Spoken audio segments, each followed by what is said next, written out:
Ok pessoal, criei outro vídeo de volta, depois de um ano sem postar nada, ok? Estou de volta para mostrar tudo o que sabe sobre vídeo, sobre foto, ok? Não mostrar como você edita vídeo, como você edita foto.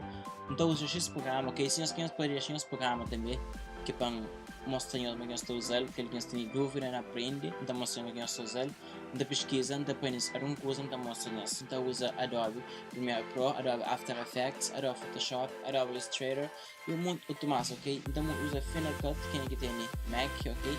Mas muita gente pediu para mostrar na Sony Vegas. A mim não recomendo as pessoas Sony Vegas, mas Sony Vegas não está flow. É que tem muitas coisas que podem fazer aquele grande vídeo, ok? E muito flow.